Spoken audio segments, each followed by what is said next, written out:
This is Raina Campbell, your Chief Dream Driver, and welcome to the No Parking Podcast, where through conversations and discussions with creators like yourself, we'll find interesting approaches to help you take your dreams out of park, put them in drive, and ride towards success. Once I realized I wanted to do this as a business and not as a hobby, that meant researching what it meant to run a business. This is my job. I mean, this is what I do every day.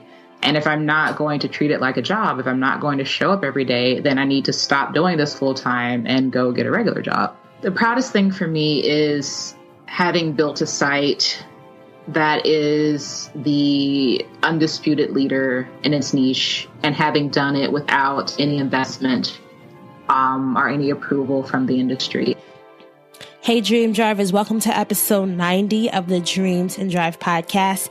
And today we're going to be speaking with Cora Harrington, who's the founder and editor-in-chief of the Lingerie Addict. And on this episode, Cora is talking about how she was able to dominate her niche and build the largest lingerie blog in the world. Now, you may be thinking, like, what does it take to truly become a leader in your industry? What do you have to do? Where do you start? Cora talks about, from the very beginning, how the Lingerie Addict came about and how she eventually ended up leaving her full-time job in the nonprofit sector to run the Lingerie Addict full-time. We talk about some of her major career wins and the challenges she has faced along the way, including learning the business side of what running a popular online blog truly means. We also discuss how being a Black woman in the lingerie industry has really impacted her journey as well. Some of the other things that we talk about that I know you guys are going to enjoy as well is what Cora did when she first started running the Lingerie Addict full time, how to figure out rates for your site, the power of having a targeted audience, what professionalizing your brand really means, the side effects of being super niche, the power of relationship building, the difference, between being in the lingerie industry versus being a fashion and beauty blogger, working through self-doubt and time management, tips for building a strong team, and so much more. You guys are going to love this episode. Now, if you are not already following us on social, we are Dreams and Drive across the board, Facebook, Twitter, and Instagram. I love it as people are listening to the episodes when they are either tweeting about it or sharing it on Instagram or, tagging me on Facebook. It's so good to see how each individual episode impacts you. So if you want to leave comments and want to share this episode with a friend, please make sure to go on social and do that. And if you truly want to even leave more feedback, I also invite you to go on Apple Podcast and leave a review about the show. One last thing before we get into the episode is don't forget that you are now invited to be part of our Dream Driver Facebook group. To be a part of that, all you have to do is go to dreamsanddrive.com/Facebook and you can gain access there, or you can just go into Facebook groups and search Dream Driver Mastermind Group and you'll find us as well. I can't wait to hear what you guys think about this episode. Hope you enjoy. Hi, Cora. Thank you so much for joining us on this episode of Dreams and Drive. Hey, thank you so much for inviting me. I feel like it's been like a theme of a lot of previous guests that I've brought back onto the show. So for listeners who, this is your first time tuning in, I've had guests that I've interviewed on a series on my blog at rainacampbell.com, which was called Brand Makers. And Cora was one of the people that I reached out to, I want to say back in like 2015.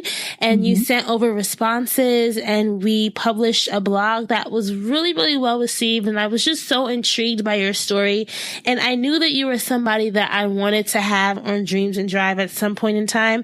So I'm happy that we're making it happen now. Yeah, I'm really excited, and thank you for getting back in touch with me. So one of the things that I love to start our interviews with, because I think it's really important to kind of think about where everything started and who you were as a child, is kind of going back in time. So if I had to say who was Cora, the 9-year-old, what would you say?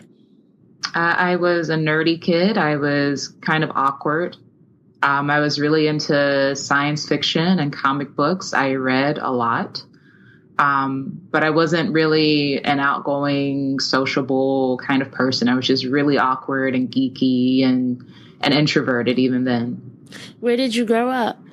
I grew up in Georgia. Okay. So you're East Coast. East Coast girl.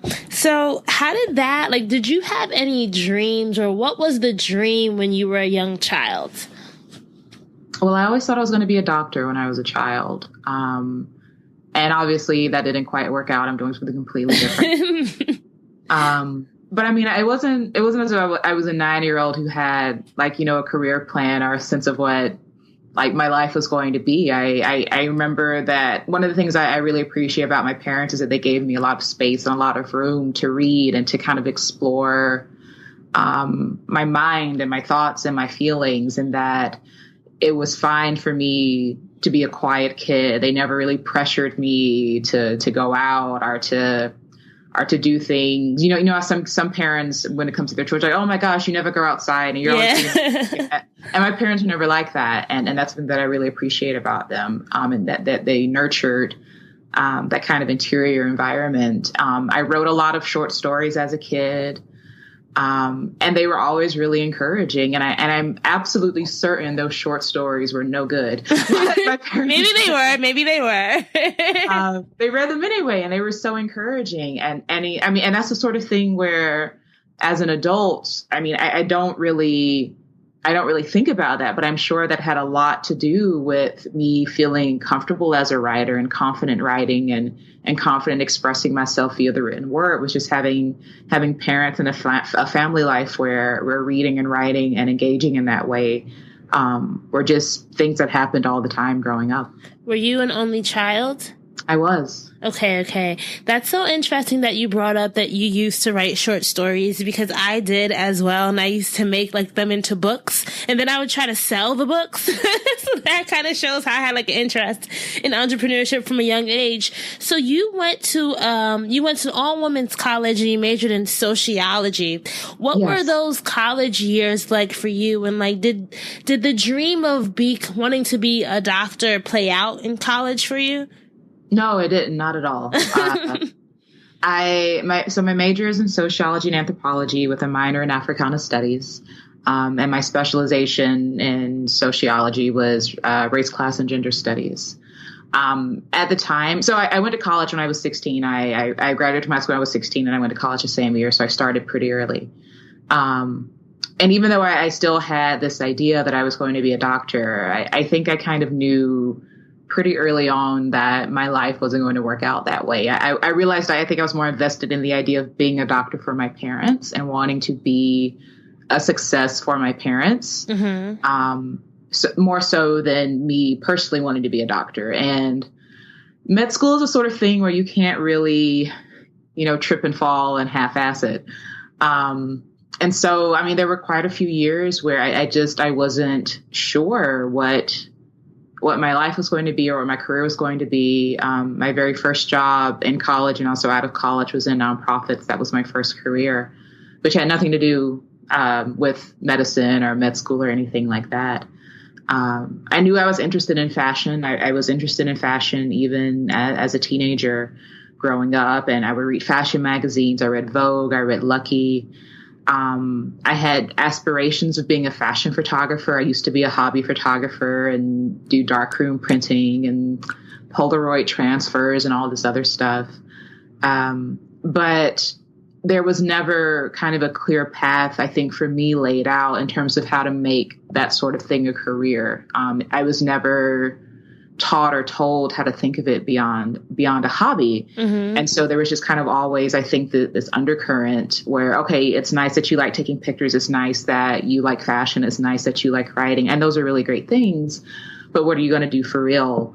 And I think that's part of why I felt a little bit lost after college, because you have these things that you're passionate about, you're interested in, that you might even be a little bit good at with some practice.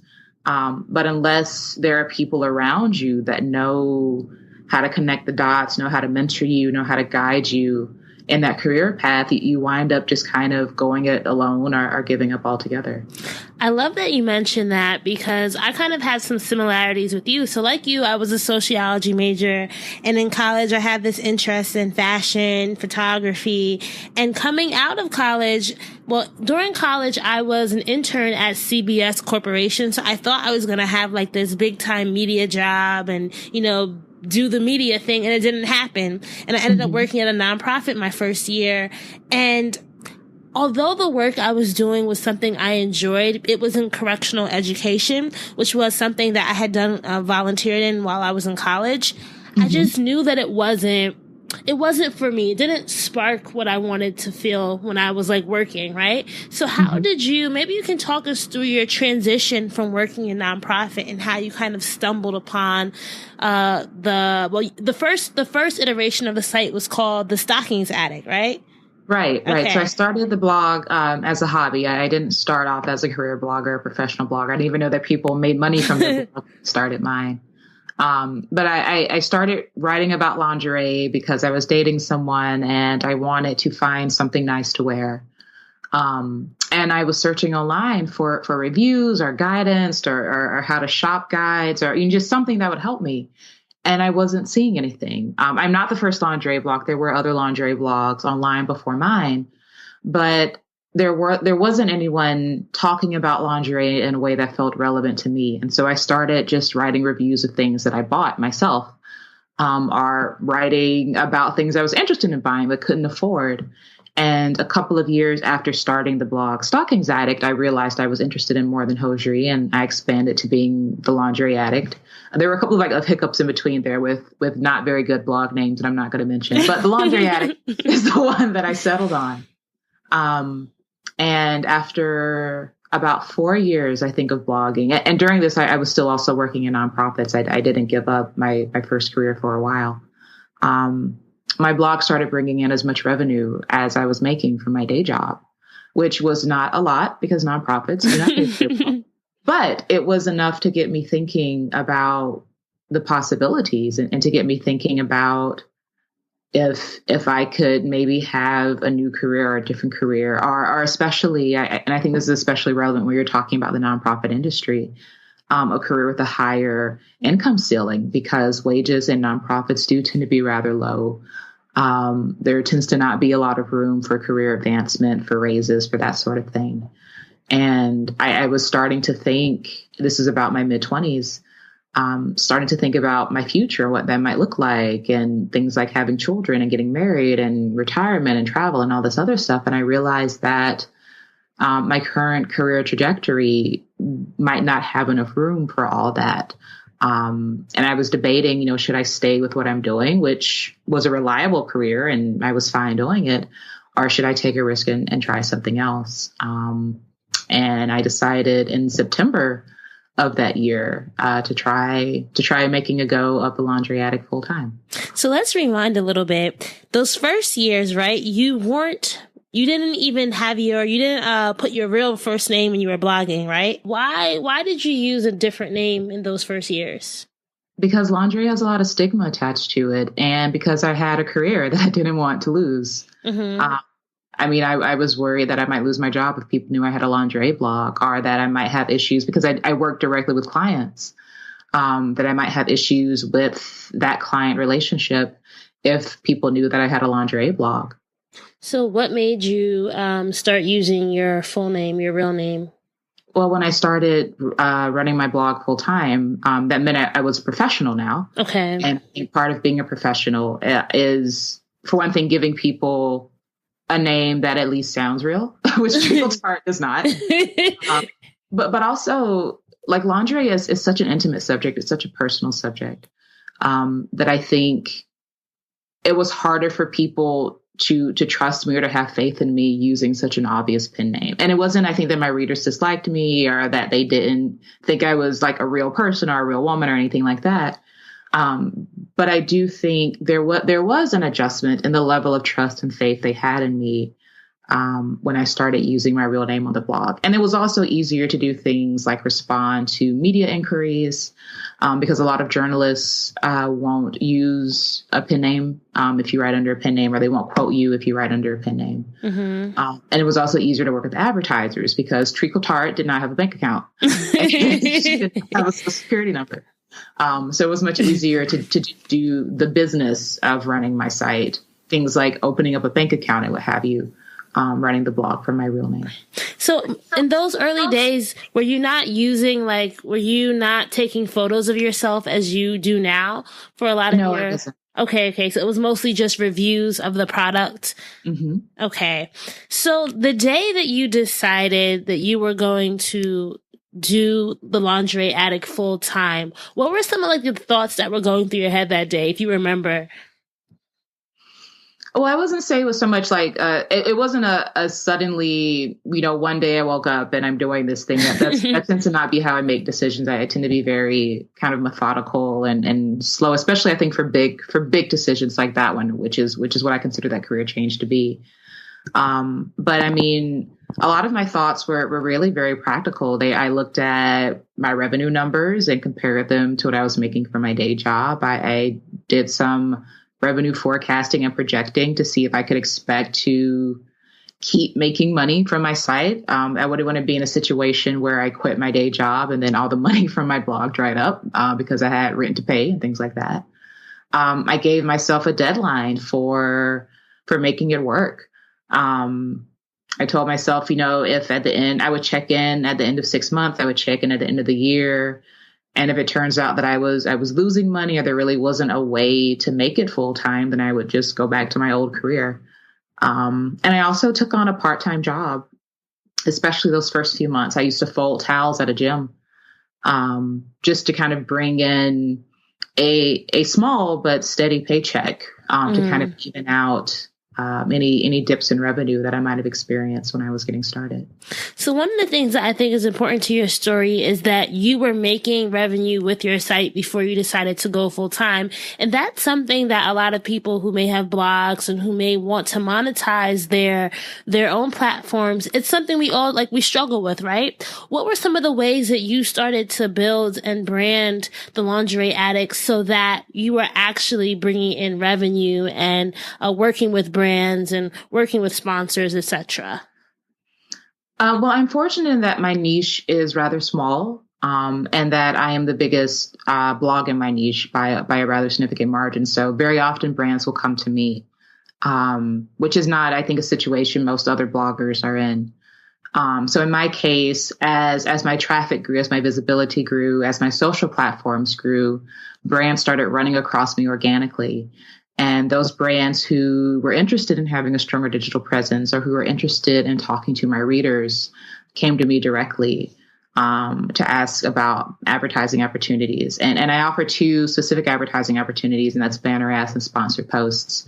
I've had advertisers who've been with me for years, for 5 or so years, who have been really happy with the fact that we have such a targeted audience, that our audience is an audience of really dedicated lingerie consumers who are invested in knowing about quality products. And so in some ways it's a matter of my niche. Mm-hmm.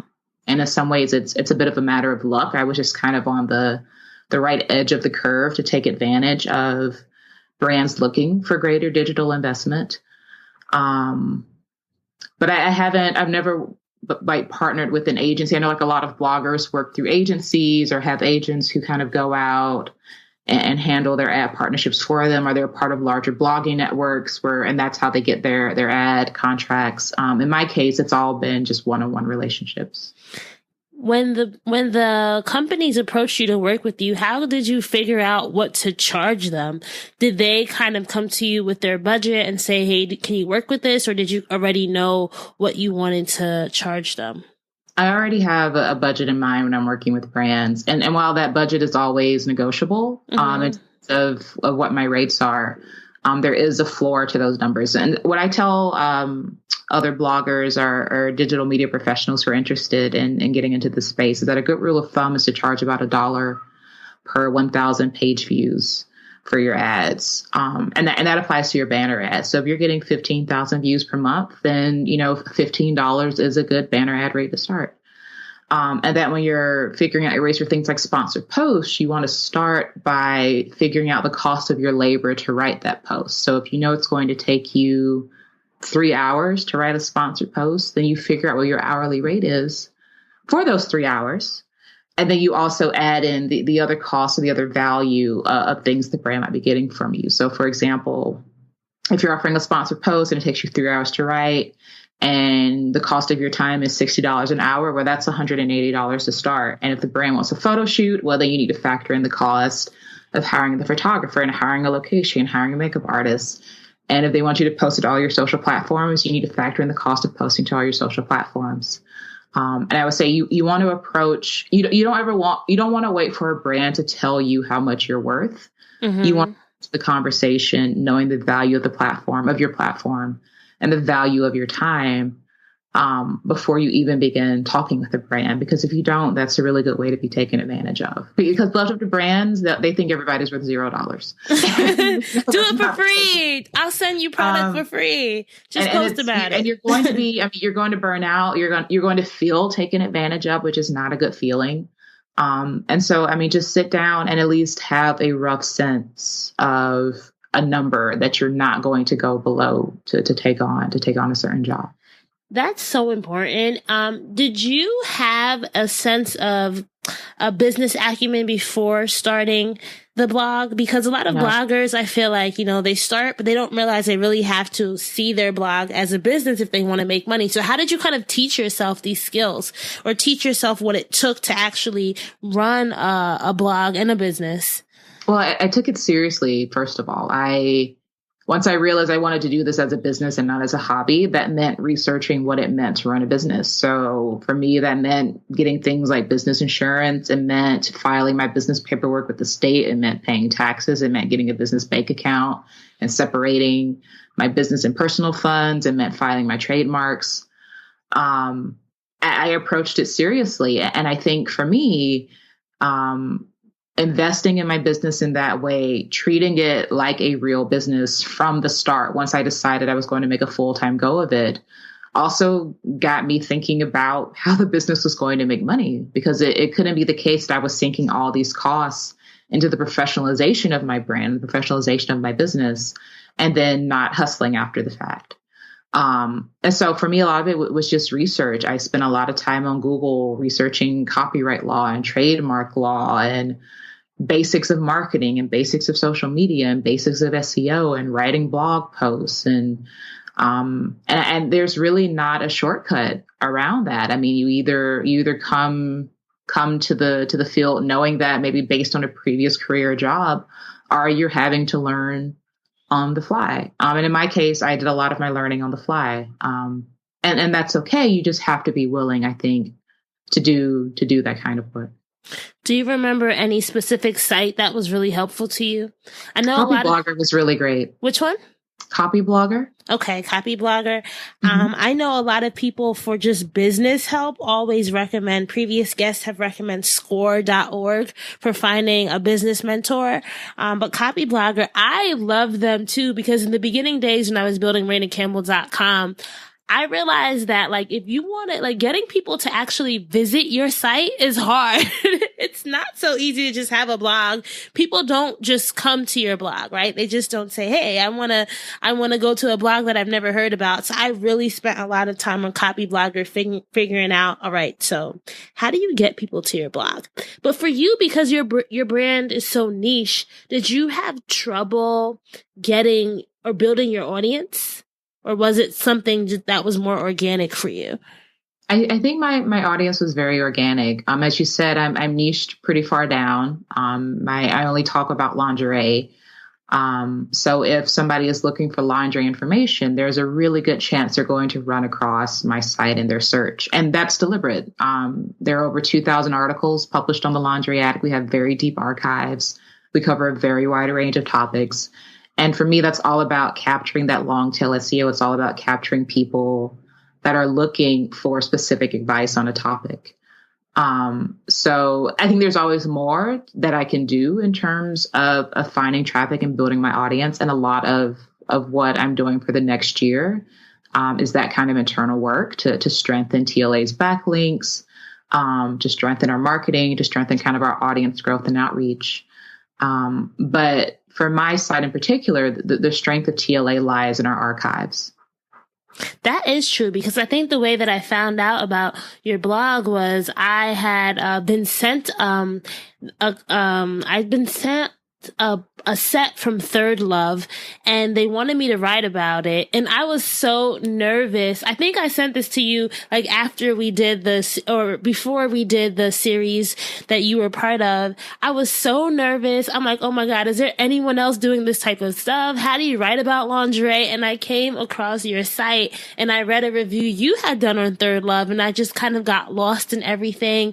And one of the things that I really admire about your site, Cora, is that I think the whole, as you said earlier, there's such a stigma when you think of the word lingerie, right? As a woman, we all love it, but do we all publicly talk about it and embrace it and feel like we can actually talk about it in a public space? So how have you kind of navigated that stigma, especially also as being of a woman of color? Because I felt like when I was posting about my experience, I just felt like, people are going to look at me and judge me. And here I am, a Black girl. That's another, another whack against me. So what are some things that you kind of did to navigate that part of building? Well, I think in my case, having a really strong sense of what my brand voice and brand identity was going to be went a long way. I did a lot of playing around with what I wanted TLA's focus to be in the early years. So I wasn't quite sure what direction I was going. But after a little bit of trial and error, I realized I wanted our focus to be on the fashion of lingerie. I wanted TLA to be similar to an online version of a fashion magazine, except we only talk about lingerie. And once I kind of had that goal in mind, then all of our content oriented around that. So for example, in my case, that means we don't do a lot of talking about lingerie in the context of sex, lingerie in the context of relationships. We don't do a lot of talking about wearing lingerie for men. We don't talk about, lingerie that's about fixing your figure, changing your figure, that sort of thing. It's very trend focused. It's very kind of larger, broader cultural and social issues focused. There's a big emphasis, I think, on diversity of perspective. I'm trying to have a little bit of something for everyone when it's on the site.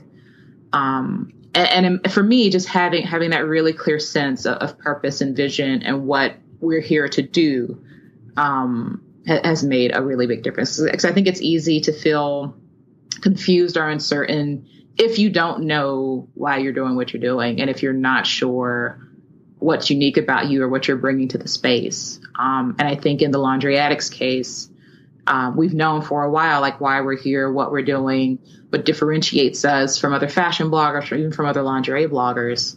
And that's made sticking to the goal and to the mission of the site just much easier.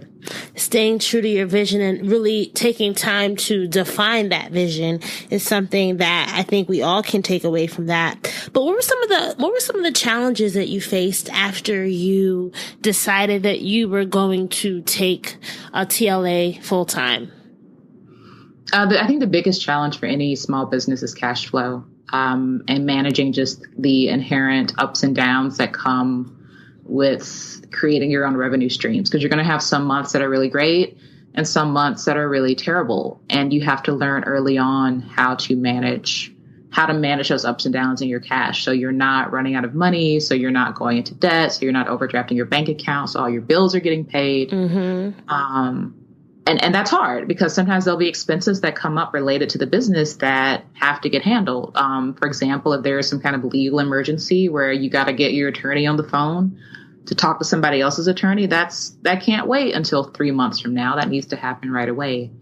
And so you really have to think in advance. You have to think ahead. You have to kind of plan ahead. You have to, I think, also mitigate your own risks, which is something that I don't see a lot of bloggers, I think, in general doing. You have to have, I think, the ability to analyze risk, a sense of risk awareness, and then also being proactive about minimizing things that might be risky for your brand or business. So, for example, a place where a lot of bloggers, I think, have trouble is related to copyright issues, whether that's using copyrighted photos on their site in ways that are not according to standards of fair use, or having issues where people are using their work in ways that aren't according to fair use, and not really knowing how to manage that or how to take care of that.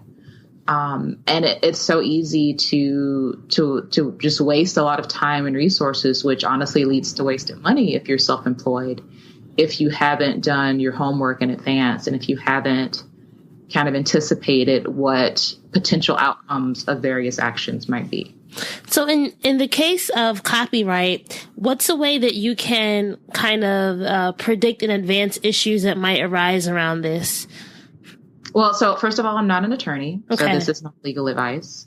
But generally speaking, you want to research what fair use laws are in your country. There are a lot of websites and a lot of blog posts written by actual lawyers where they go into the details of copyright law and what qualifies as fair use, what kinds of images you might have rights to use, different types of image rights or licensing rights related to photos that you might find or run across on the internet, how to use stock images and photos. And I think researching that and really getting familiar inside and out with copyright law as it applies to America is a major way that bloggers can mitigate their risks. Are there any other risks that you had to mitigate in the course of building TLA? I think another major risk that bloggers run into is not covering themselves with regards to intellectual property, especially with regards to trademark in addition to copyright. So, for example, your brand name should be trademarked, for example, because you don't want a situation where you build a really great brand and then someone else comes along behind you and trademarks your brand name, because now you have a legal battle that you could have circumvented. And so I think it's a case of being willing to think ahead, and also being willing to spend those funds, if you have them, on things where even if the benefit isn't immediately apparent, if your brand blows up in 3, 4, or 5 years, it's going to be a lot harder for you to protect yourself and what you've built if you haven't laid that foundation from the very beginning.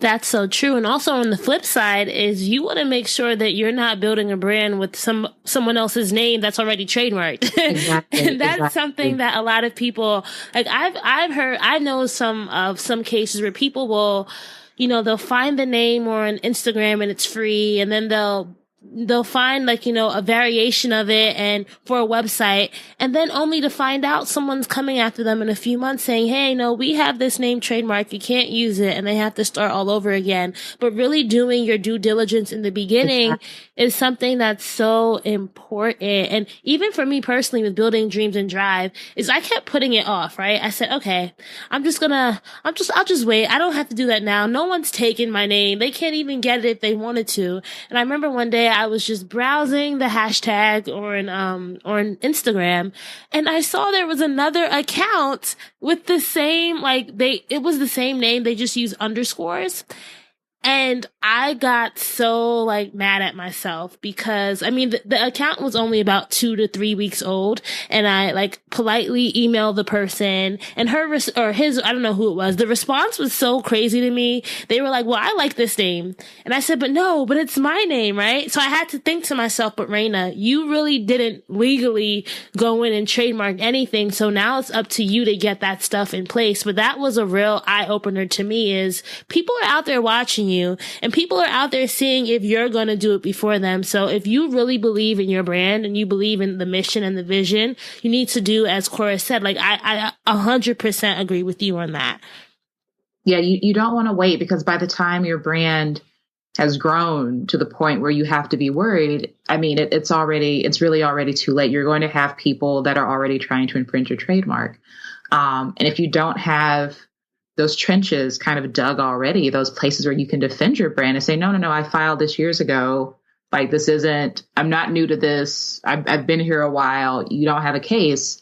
Then you might run into some issues you could have avoided. And I think a lot of that is speaking, going back to being an entrepreneur of color. a lot of us just aren't made aware of these things. We're just not made aware of these concerns. I mean, you kind of have to, I think, know other entrepreneurs or have an in with an attorney or have a connection or somebody who's kind of already been there to tell you, hey, you need to file your trademarks and you need to be aware of copyright. You need to know this, that, and the other thing. And I think a lot of entrepreneurs of color, we don't really have access to those networks. So it's in some cases, in some ways, it's almost like having to reinvent the wheel every single time. And especially if you don't really have the time to do the kind of like deep digging and intensive research that I did before I decided to make TLA my full-time business. You might have gaps that you just weren't aware existed. In your network, did you find that you had those resources that you could go to get or ask for help? No. Mm-hmm. So it was kind of just like figuring it out on your own? It was, as I said earlier, I did a lot of looking around online. I did a lot of research online. I don't have an entrepreneurial background. There is no one in my family doing what I do. And in some ways I was lucky. Like I found the right resources. Part of my educational background, I think, is that I learned how to be a really good researcher. And so I was able to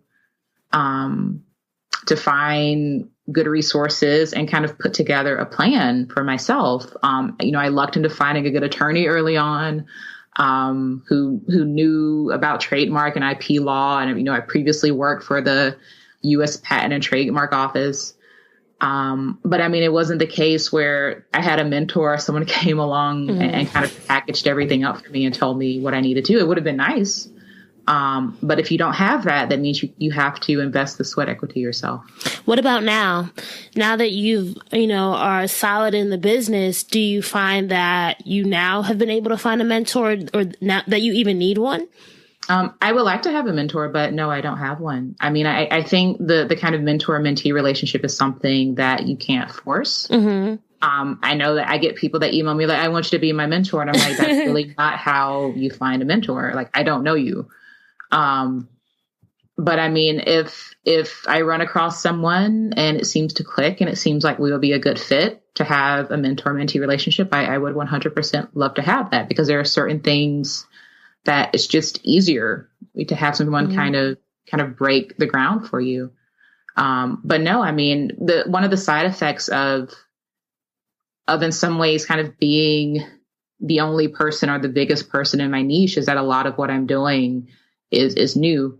And I do think in some ways it's harder to find someone to kind of help or give advice if so much of what you're doing is atypical for your niche or for your industry. And then other people are looking to you as the leader where you're like, hey, I don't know everything, right? Mm-hmm. So along that lines, like how important has like relationship building been as part of your journey? Because I feel like it's good. It's something that I know has tremendously helped me during just building the podcast. It's connecting with other podcasters. Maybe you can walk us through an example of how a relationship you've built while building the Lingerie Addict has really impacted the brand. Well, I think going back to what I said earlier, the fact that TLA is really unique and unusual for its space has also had an impact in the relationships I've been able to build. And I think especially for lingerie, many brands in my space are digitally averse. They don't really like bloggers, appreciate bloggers, understand bloggers, like the internet, like online retail. And so the industry in general has perceived my blog as somewhere between like a threat or something that they would maybe if they ignore me long enough, I'll just go away. And so I think in that way, being a lingerie blogger is very different than being a fashion blogger or a beauty blogger, where there's kind of already an established pattern to brand relationships and to relationship building. I will say that some of the relationships I built very early on, like 7 or 8 years ago, with brands that were friendly and welcoming when I was a brand new blogger and didn't know anything. Those have been the deepest and the most fulfilling and the most long-lasting relationships. And a large part of that is because those brands talk to me when nobody else would. And because they were willing to, I don't want to say put up with, but willing to maybe ignore like some of my rough around the edgesness or some of my ignorance. And because they had faith in what the Lingerie Addict could be. And I would say the message in that for other bloggers is it's fine if other people don't like you or want to have relationships with you, just focus on your product. And the message for brands is like the bloggers that you ignore, that you mistreat. I mean, you never know what's going to happen to them. You never know who's going to be like the next big player, the next big blogger, the next face you see everywhere. So even if it's tempting to dismiss a blogger out of hand, just kind of check that instinct. And at the very least, think of them as a future potential contact. It seems so counterintuitive to me that brands wouldn't want to work with you, especially because you're so niche and you have such a core audience, right? What was it that they didn't get about your influence or your ability to influence and to be a partner with them? Well, I think it's that my industry in particular, as I said earlier, is just averse to the internet. Getting lingerie brands to understand the value and the utility of having an online presence has been a very long, slow slog. And it's honestly not what I'm very interested in having anymore. My perspective on brands that don't like the internet is, well, that's on you, I guess. I don't got time for you, girl. Yeah. We're not going to have this conversation on, is the internet a fad anymore? No, it's not. You really need a website. Are they older? Are they skewed older? Well, there's that, but also the industry is very conservative. It's actually a rather small industry compared to the larger fashion and beauty industries. It's the kind of industry where everybody knows everybody. Everybody's, their parents, grandparents, great-grandparents are in the lingerie business. So coming in as an outsider is hard, but also nobody really feels the need to change what they're doing. And because, there are tremendous startup costs involved in starting a lingerie brand, so there aren't very many new players. There's a lot of costs and there's a lot of time involved before your brand is likely to take off and make it and become profitable, which means a lot of people go out of business in the first few years. There's just kind of, I think, not a lot of incentive, or there hasn't been a lot of incentive so far to change the way they do business. But my perspective on that is if you haven't changed your mind by now, I'm probably not going to be the one to change it for you. So I'm just going to keep doing my thing. And if you come around, great. But if you don't, well, that's okay too.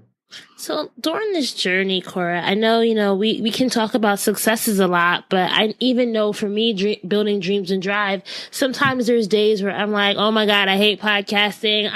I'm never touching a mic again. Right. And there are times where you have to battle, self-doubt, fear of failure, all this different stuff. What was a personal challenge that you had to work throughout this dream driving journey of yours? Can you be more specific? Meaning, was there something personally when it came to building the business that affected you, and how did you work through that?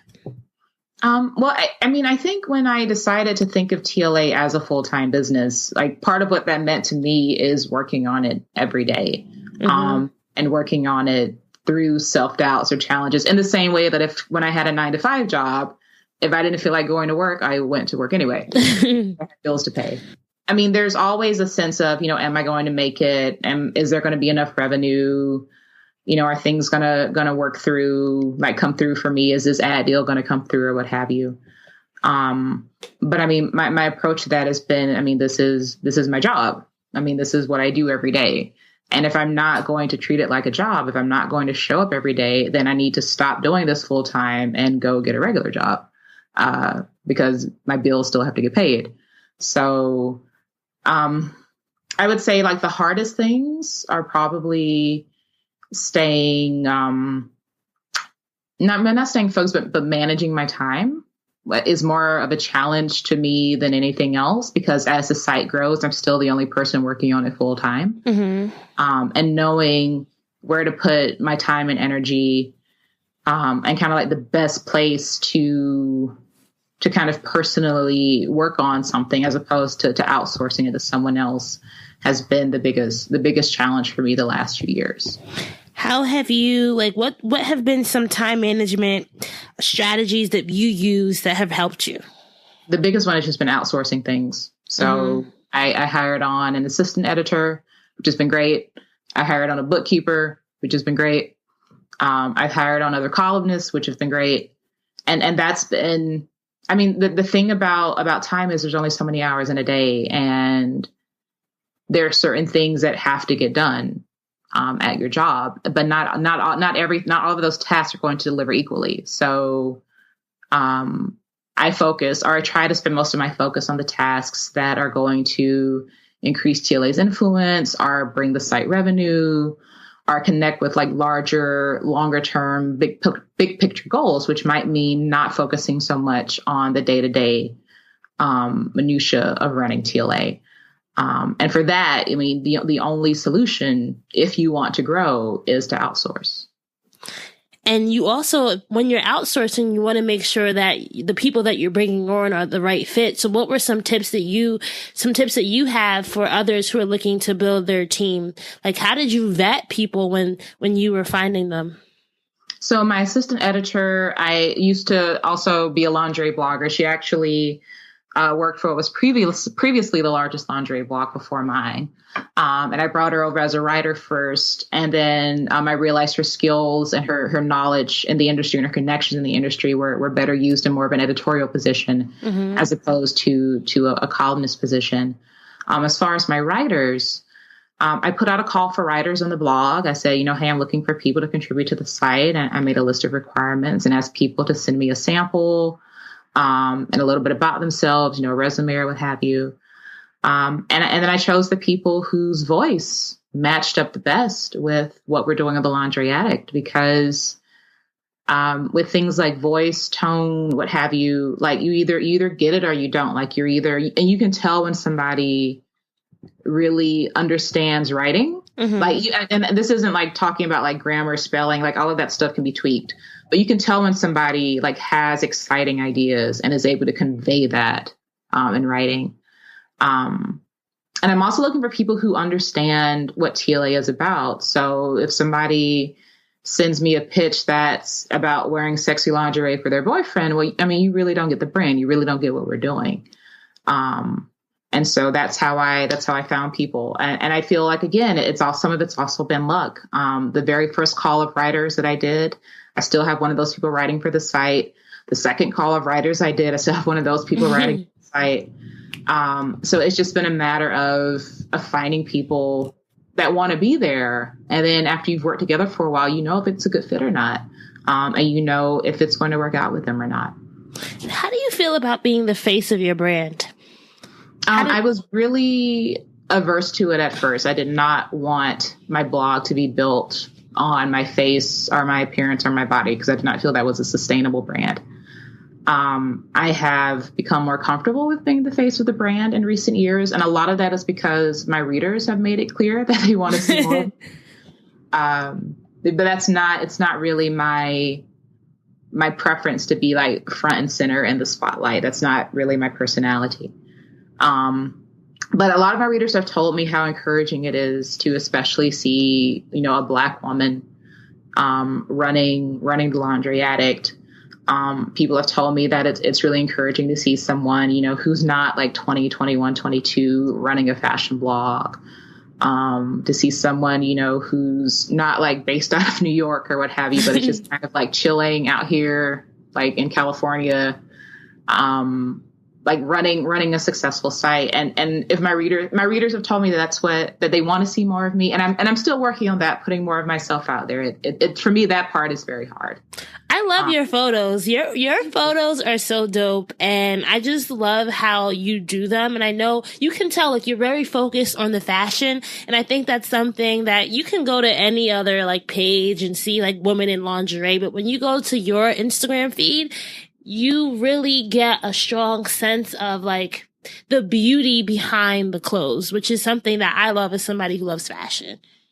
And that's how I want it to be. I don't want it for me. And I don't want to come across like I'm judging other people, because it's not. Everybody has their own approach and their own kind of perspective and way of thinking about lingerie. But for me, the story that I want to present on the Lingerie Addict is one that's centered around the fashion of lingerie. I'm not particularly interested in being titillating or in guys telling me that they like my breasts or whatever, that part, that just has no appeal for me. What I do want is for people to see, like what's out there, that there is more to the lingerie world than Victoria's Secret or Cole or what you see in Macy's or what have you. And I want people to think of new ways of being able to wear lingerie, because I think there's this idea that unless you have somebody to wear it for, and I'm making air quotes over here, then there's not a point to it. But there is value in wearing beautiful things for yourself, even if you're the only person that sees them, because you deserve to wear beautiful things. And I really want that to be something that comes across in my work, which includes the editorials I do. What makes you the proudest about the Lingerie Addict and what you've done with the brand? The proudest thing for me is having built a site that is the undisputed leader in its niche, and having done it without any investment or any approval from the industry. I mean, when I started my lingerie blog and I used to go to trade shows and things, brands would throw me out of their booths because they were like, we don't talk to bloggers. We don't know you. We're not going to talk to you. You shouldn't be writing about this. Who do you think you are? And I think, I mean, that sort of thing could have been and should have been, honestly, probably very discouraging. I'm sure it was meant to be very discouraging. But having built a blog where even if you don't like me, you can't really deny what TLA is and that it exists and that there are people that read it and that are into what we're doing. I mean, that just makes me really happy. And I think that's also really powerful because, I mean, when you're a Black woman, like your life is really, I feel like in some ways, a series of vignettes of people telling you don't matter. Yep. Who do you think you are, sister? Yeah. Who do you think you are? Why are you here? You don't belong. Like that is like your life is in some ways just a series of moments like that. Of proving something. Like you always feel like you have to prove why you're here. And the fact that the Lingerie Addict has reached a point where, you know, like me or don't, I'm still here and my site is still thriving, you know, and I just got a book deal and like we're doing the thing. Regardless of whether or not you like me is really, I feel like that, you know, that's a Southerner in me where it's just like, you know, you ain't gotta like it, but I'm still here, right? I'm here. And that makes me really happy. Like the fact that I didn't give up, that I didn't throw in the towel, that I didn't let people intimidate me or push me out. And that I stuck with it, and that it is something that I'm proud of. It's something that I can present to the world, and that is internationally respected. Is really meaningful to me in a way that I think is hard. It's hard to express because it's not just that I have a business and that I have a blog. It's also having built a brand from scratch. Mm-hmm. And that's just, I mean, even if, you know, I reach the point where I don't feel like running the Lingerie Addict anymore, this will be something that can't be taken away from me. That's a good segue into the question I wanted to ask you about legacy is what do you want people to remember you and to remember the Lingerie Addict for? I want people to remember the Lingerie Addict as a place that opened up the possibilities of lingerie to them and that made lingerie a more accessible and welcoming environment or place to be or thing to explore. Because lingerie very often does not feel welcoming. It does not feel inviting. It feels exclusionary and it feels elitist. And there are a lot of things that happen within the industry to deliberately like foster and create those feelings. And I want the Lingerie Addict to be an answer to that. And that doesn't mean we get it perfect because we can only, like, the imagery that's out there is what I have access to as well. And it's not as diverse as I would like. But I at least want people to understand our intent and what we're going for and to feel like, you know, there is something for you out there. There is somebody thinking about you. There is somebody who feels that you deserve beautiful lingerie. You deserve to wear beautiful things. You deserve to be a part of this world.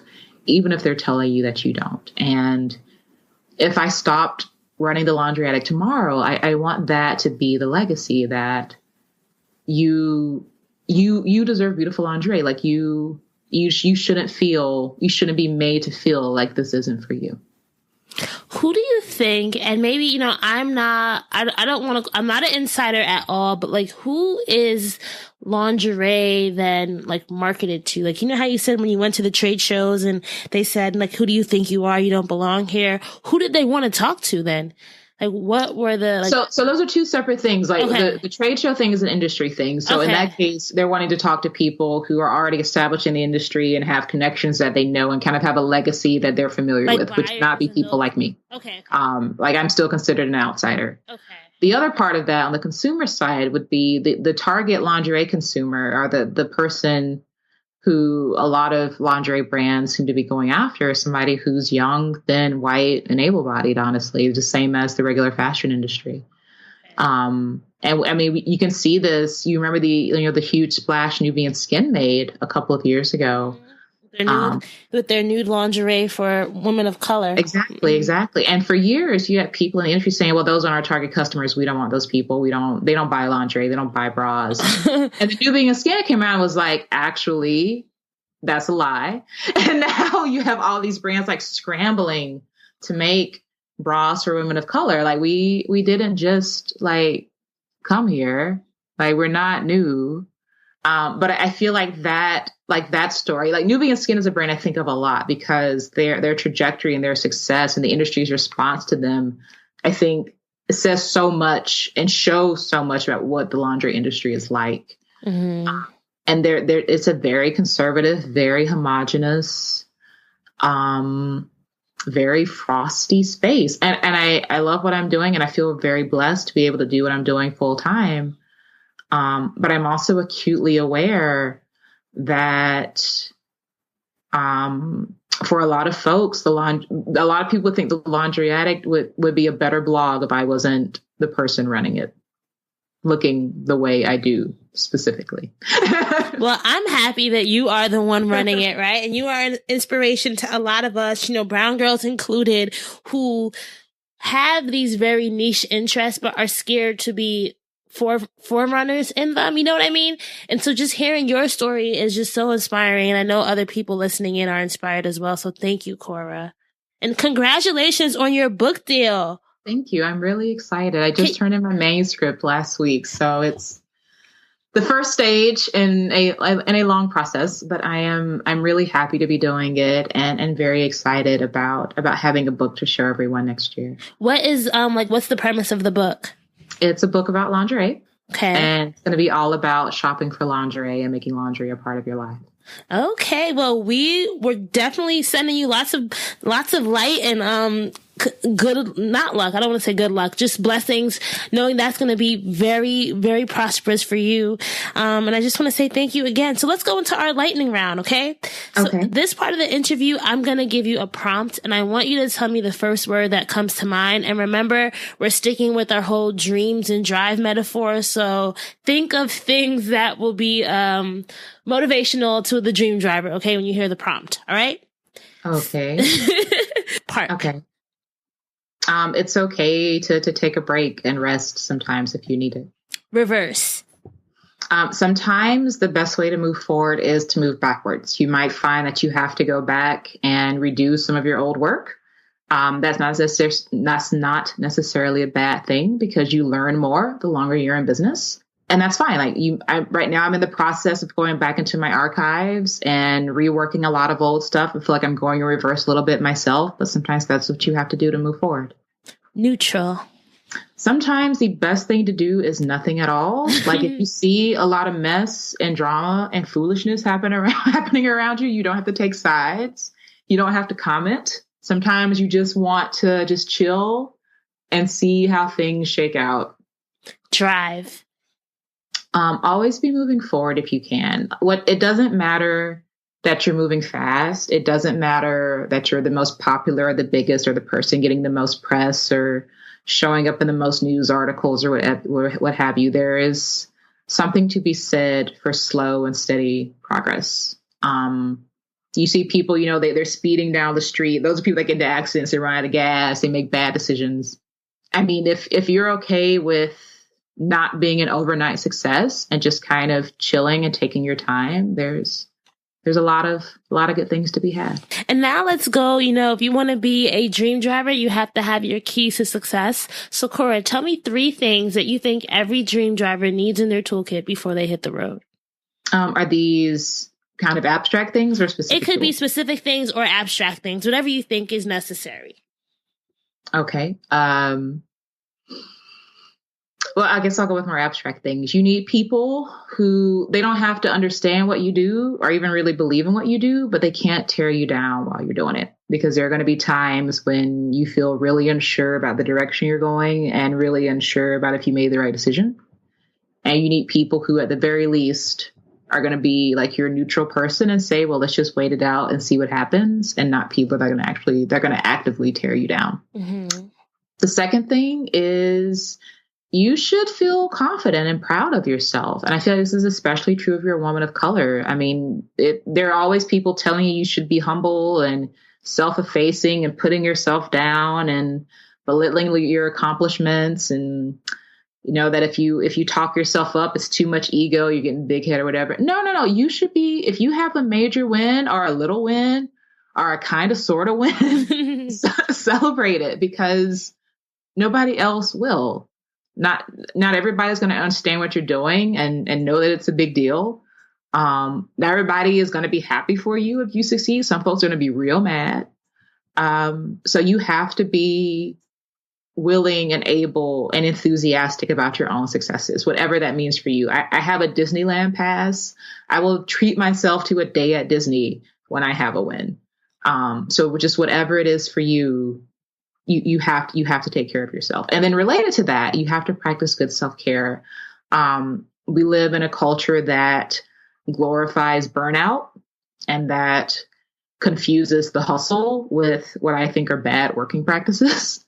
But you got to sleep and you got to eat. You should probably be exercising if you can, or doing something that is, fulfilling or motivating to you in some kind of way. You should have hobbies that are not your job. Your job is not a hobby, which was really hard for me to learn because your hobby became your job, right? Yeah, from making sure from a hobby blogger to a job. But you have to take care of yourself. You got to sleep. You got to eat. You got to have friends that have nothing to do with your work. You need people in your life that are not in whatever rat maze you're engaged in. And those are the things that are, one, going to ground you and remind you that there's a world outside of what you're doing. So I think it's very easy to get kind of closed into kind of like the blogosphere, where you're like, oh, everybody's a blogger, everybody's doing this thing. No, lots of people still have no idea what a blog is, and that's fine. Plenty of people aren't on Twitter.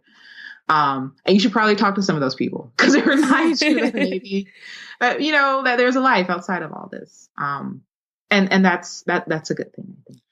Well, those are all great tips. Thank you so much, Cora. Can you tell our dream drivers where they can find you and interact with you online if they want to learn more?